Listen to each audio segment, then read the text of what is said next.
வணக்கம். SIR special intensive revision சிறப்பு தீவிர திருத்தம் நடந்துட்டுருக்கு. இதுக்கு முன்னாடி 8 முறை நடந்திருக்கு. இறுதியாக 2002 நடந்திருக்கு. 2002 வாக்காளர் பட்டியலை அடிப்படையாக வச்சு தான் நம்ம அதுக்கப்புறம் வந்த அனைத்து வாக்காளர் பட்டியலையும் வெளியிட்டிருக்கோம். இப்போ மீண்டும் எஸ்ஐஆர் நடந்துட்டுருக்கு.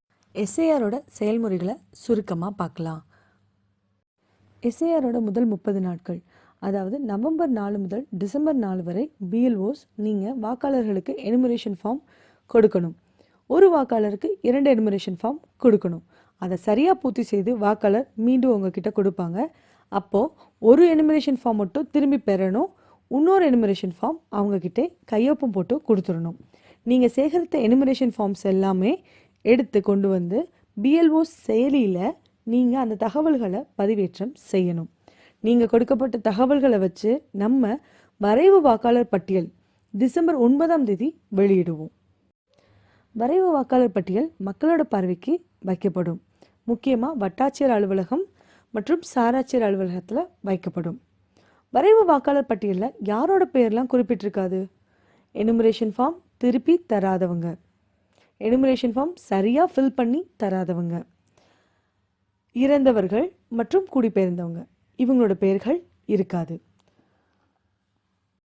வரைவு வாக்காளர் பட்டியலில் இடம்பெறாதவங்களுக்கு மீண்டும் ஒரு வாய்ப்பு தரப்படும். அதாவது டிசம்பர் 9 ஜனவரி 8 வரை உரிமைக்கோரல்கள் மற்றும் மறுப்புகள் காலம். உரிமைக்கோரல்கள் காலகட்டத்தில் யாரெல்லாம் வரைவு வாக்காளர் பட்டியலுக்கு முன்னாடியே எனுமரேஷன் ஃபார்ம் கொடுக்க மறந்தவங்க, எனுமரேஷன் ஃபார்மை சரியாக பூர்த்தி செய்து தராதவங்க, எனுமரேஷன் ஃபார்மில் தவறான மேட்சஸை பூர்த்தி செஞ்சு தந்தவங்க மற்றும் யாரெல்லாம் சரியான தகுதி உடையவர்கள் ஆனால் என்னோட பேர் வாக்காளர் பட்டியலில் இல்லை அப்படின்னு சொல்கிறவங்க எல்லாத்துக்கும் மீண்டும் ஒரு வாய்ப்பு அந்த 1 மாத காலகட்டத்தில் தரப்படும். அந்த காலகட்டத்தில் தேர்தல் ஆணையம் குறிப்பிட்டுள்ள ஆவணங்களை சமர்ப்பிக்கணும். அந்த சமர்ப்பிக்கும் ஆவணங்கள் சரிபார்த்து அவங்களுக்கு மீண்டும் வாக்காளராக பதிவு செய்து தரப்படும். சமர்ப்பித்த ஆவணங்களை ஜனவரி 31, 2026 வரை அறிவிப்பு மற்றும் விசாரணை கட்டம் நடக்கும். விசாரணைக்கு பிறகு தகுதியான நபர்களை மீண்டும் வாக்காளராக பதிவு செய்கிறோம். இறுதியாக பிப்ரவரி 7, 2026 இறுதி வாக்காளர் பட்டியல் வெளியிடுறோம். எஸ்ஐஆரில் முக்கிய பங்கு வகிக்கிறதே எனுமரேஷன் ஃபார்ம் தான். எனுமரேஷன் ஃபார்ம் சரியாக பூர்த்தி செய்து தராத நபருக்கு தான் அவரோட வாக்குரிமை பறிக்கப்படுது. எனவே எனுமரேஷன் ஃபார்ம் எப்படி ஃபில் பண்ணுறதுன்னு பார்க்கலாம். ஒரு எனுமரேஷன் ஃபார்ம் எப்படி இருக்கும்? ஒரு வாக்காளரோட முன்பே நிரப்பப்பட்ட தகவல்களோடு இருக்கும். அவரோட புகைப்படம், பெயர், அவரோட வாக்காளர் அடையாள அட்டை எண், வாக்குச்சாவடி மையத்தோட எண் மற்றும் பெயர், வரிசை எண் கூடிய தகவல்களோடு இருக்கும். ஒரு வாக்காளர் எனுமரேஷன் ஃபார்ம் எப்படி ஃபில் பண்ணணும்? எனுமரேஷன் ஃபார்மை 2 பகுதிகளாக பிரிக்கிறேன். மேல் பகுதி, கீழ்ப்பகுதி. மேல் பகுதியில் தற்போதைய தகவல்கள் தான் இருக்கணும். 2025 முடி தற்போதைய தகவல்கள். அதில் முதல் கட்டமாக அவரோட பழைய புகைப்படம் இருக்கும். அதுக்கு அருகாமலேயே தற்போதைய புகைப்படத்தை இணைக்கணும். அதுக்கு கீழே களங்கள் இருக்கும். அதில் பிறந்த தேதி, ஆதார் எண், கைபேசி எண், தந்தை மற்றும் தாயின் பெயர், அடுத்து துணைவியின் பெயர், தந்தையோட வாக்காளர் அடையாள அட்டை எண், தாயின் அடையாள அட்டை எண், துணையோட அடையாள அட்டை எண், இதெல்லாமே மேல் களத்தில் நிரப்பப்படணும்.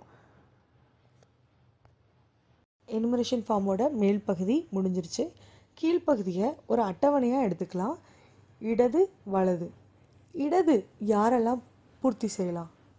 பூர்த்தி செய்யும் நபர் 2002 வாக்காளராக இருந்தால் மட்டும் இடதுபுறம். அவங்க இடதுபுறத்தை மட்டும் ஃபில் பண்ணால் போதும். அவங்க 2002 எந்த தொகுதியில் இருந்தாங்க, எந்த பாகமெண், எந்த வரிசை எண், இதை தேர்தல் ஆணையத்தோட வெப்சைட்டான voters.eci.gov.in இதில் சர்வீஸ்ன்னு இருக்கும். அதுக்குள்ளே search your name in last SIR, அதில் வாக்காளரோட பெயரோ இல்லை அவரோட வாக்காளர் அடையாள அட்டை எண், அப்படி இல்லைன்னா வாக்காளரோட பிடிஎஃப், ரோல் பிடிஎஃப், அந்த பாகத்தோட ரோல் பிடிஎஃப் டவுன்லோட் பண்ணியே இவங்களோட எண் இல்லைன்னா டோர் நம்பர் வச்சு அவங்கள ஈஸியாக ஐடென்டிஃபை பண்ணிடலாம். அந்த டீட்டெயில்ஸ் வச்சு இந்த இடதுபுறத்தை ஃபுல் பண்ணணும். அந்த வாக்காளர் 2002 வாக்காளராக இருந்தால் மட்டும். அப்படி இருந்தாங்கன்னா லெஃப்ட் சைடு மட்டும் ஃபில் பண்ணால் போதும். அதிலோட அவரோட அந்த டீட்டெயில்ஸ் 2002ஓட டீட்டெயில்ஸ் ஃபில் பண்ணால் போதும்.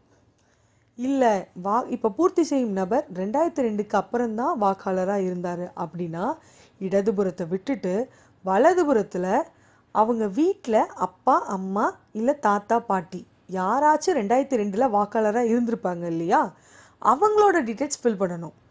அதையும் சேம் வெப்சைட்டில் அவங்களோட அப்பா அம்மாவோட நேமோ தாத்தா பாட்டியோட நேமு இல்லைன்னா எபிக் கார்டு ஓட்டர் ஐடியோட டீட்டெயில்ஸ் வச்சு நீங்கள் அந்த டீட்டெயில்ஸ் எடுக்கலாம். அவங்க அப்போ எந்த தொகுதியில் வசித்தாங்க, எந்த பாகத்தில் இருந்தாங்க, எந்த வரிசை எண்ணில் இருந்தாங்கன்னு சொல்லி சரியான தகவல்களை சரியாக எடுத்து பூர்த்தி செஞ்சுருங்க.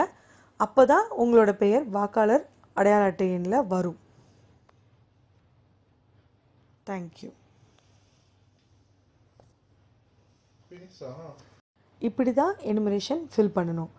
எனுமரேஷனோட மேல் பகுதியில் தற்போதைய தகவல்கள், கீழ்ப்பகுதியில் அந்த பூர்த்தி செய்யும் நபர் 2002ல் வாக்காளர்னா இடதுபுறம், 2002ல் வாக்காளர் இல்லை அப்படின்னா அவங்களோட அப்பா அம்மா பாட்டி தாத்தா யாரேனும் ஒருத்தரோட தகவல்களை வலதுபுறத்தில் ஃபில் பண்ணணும். இப்படி தான் எனுமரேஷன் ஃபார்ம் ஃபில் பண்ணணும். எனவே பிஎல்ஓஸ் இப்படி தான் எனுமரேஷன் ஃபார்ம் ஃபில் பண்ணி வாங்கணும். இதெல்லாம் சரியாக இருக்கான்னு கொஞ்சம் செக் பண்ணி வாங்குங்க. நமக்கு காலம் ரொம்ப கம்மியாக இருக்குது. எனவே நாட்கள் கம்மியாக இருக்கனால பணியை கொஞ்சம் துரிதப்படுத்துங்க. நன்றி.